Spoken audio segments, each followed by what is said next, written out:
जी sir, Congress party की तरफ से कितने सीट लड़ाए जा रहे हैं और आपके मिसेज भी नगर अध्यक्ष बनते खड़े हुए हैं इस समय, तो क्या कुछ कहना चाहते हैं? कांग्रेस, राष्ट्रवादी शरद पवार गट और शिवसेना उद्धव बाला साहब गट, ये महाविकास आघाड़ी जो विधानसभा में थी, लोकसभा में थी और अभी नगर पालिका में, तीनों मिलके महाविकास आघाड़ी की यहाँ कैंडिडेट नगर अध्यक्ष पद के उम्मीदवार एडवोकेट सीमा अब्दुल हफीज है।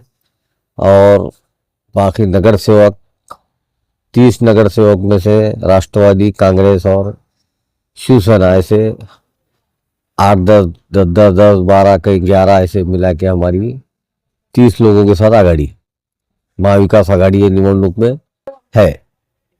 आपके इलाके में महायुति है, कितने सीटों पे महाआघाड़ी जीत पाएंगे ऐसा लगता है? महाआघाड़ी की नगर अध्यक्ष भी महाविकास आघाड़ी का रहेगा और पूरी बहुमत के साथ हम नगर पालिका में चुन के आएंगे। किन मुद्दों को लेकर आप जो तो इलेक्शन बहुत सारे मुद्दे हैं। सबसे पहले जो मुद्दा है इस शहर में समस्या जो है वो शहर की सफाई की है, स्वच्छता की है। जो पिछले 2-3 सालों से 4 सालों से गंदगी यहाँ पर इस शहर में फैली हुई है, वो गंदगी हम साफ करने की कोशिश करेंगे ताकि लोगों का आरोग्य अच्छा रहे।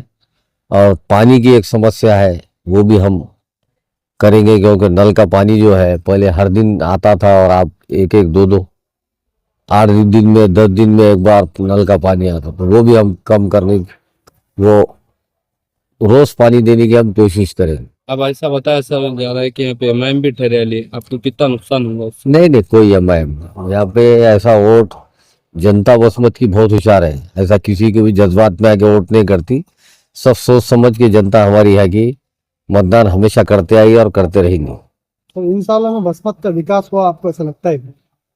पिछले 7-8 साल में विकास के बहुत सारे काम हुए, लेकिन बोगस काम हुए।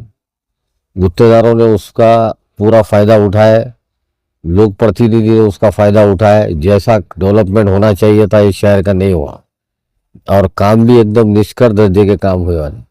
आज रोड बनता और 8 दिन में चूरा हो जाता, ऐसी हालत है रोडों की और नालियों की। अभी इस बार काम का कोई दर्जा नहीं है, कोई क्वालिटी नहीं है। इस बार कांग्रेस सत्ता में होंगे। कांग्रेस सत्ता में आएंगे, जरूर आएंगे। नगर अध्यक्ष नगर अध्यक्ष कांग्रेस का रहेगा, महाविकास आघाड़ी की सत्ता नगर पालिका में जरूर रहेगी। विकास के दृष्टिकोण से अगर आपकी सरकार आती है तो सबसे पहले किन कामों को करने की तरजीह दी जाएगी? कोई स्वच्छता एक है, लाइट का विषय है, पानी का है, ये मूलभूत जो सुविधा है जो आम जनता को हर दिन लगने वाली चीज है, ये पहले इस पे ध्यान दिया जाएगा। शहर तो बहुत झपाटे से बढ़ रहा है क्योंकि नांदेड़ और परभनी हिंगोली के बीच में का एक बड़ा शहर है बसमत तालुका, और खेती खेत की यहाँ पानी बहुत है, सिद्धेश्वर डैम है, एलधरी डैम है, तो यहाँ की जमीन में फसल अच्छी होती और फसल अच्छी होती तो शहर में उसका डेवलपमेंट उसी ढंग से होता, क्योंकि ग्रामीण भाग के भी बहुत से लोग शहर में अपना घर बना के रह रहे हैं। बिहार के रिजल्ट को देख के बीजेपी ये कह रही है कि जिस तरह से बिहार में रिजल्ट आया उसी तरह अतराफ के भी जिलों में। बिहार का रिजल्ट कैसा आया सबको मालूम है, सारे मीडिया को मालूम है, सारे पॉलिटिशियन को मालूम है, सारी दुनिया को मालूम है कि बिहार का रिजल्ट कैसा आया। वो रिजल्ट से इसका कोई संबंध नहीं है। बसमत के रोडों की भी हालत इंतहाई खराब है ना, पिछले 4-5 सालों में काम जरूर हुए लेकिन बोगस दर्जे के काम। लोक प्रतिनिधि गुत्तेदार है, कोई काम की क्वालिटी नहीं, प्रशासन पे किसी का नियंत्रण नहीं, सब बोगस काम करके बिल उठा दिए गए।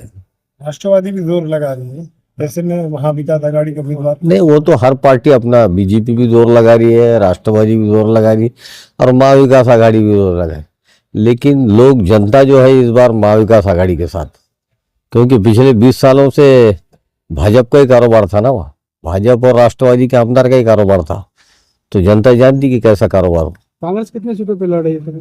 कांग्रेस यहाँ पे 10 सीटों पे है, एक नगर अध्यक्ष 11 सीट लड़। ऐसा जैसा ऊपर जैसा शिवसेना में शिंदे में युति है, राष्ट्रवादी में युति है और यहाँ पे युति नहीं, वो महाविकास आघाड़ी जो है आपके सब मिलकर लड़ रही। हाँ, मिलता फायदा रहेगा आपको उसका, बहुत फायदा है ना। सब एक सेकुलर जातिवादी वोट का डिवाइडेशन नहीं होगा, सब एक साथ रहेंगे, सभी धर्म के लोग साथ रहेंगे तो उसका फायदा ही होगा महाविकास आघाड़ी। ठीक।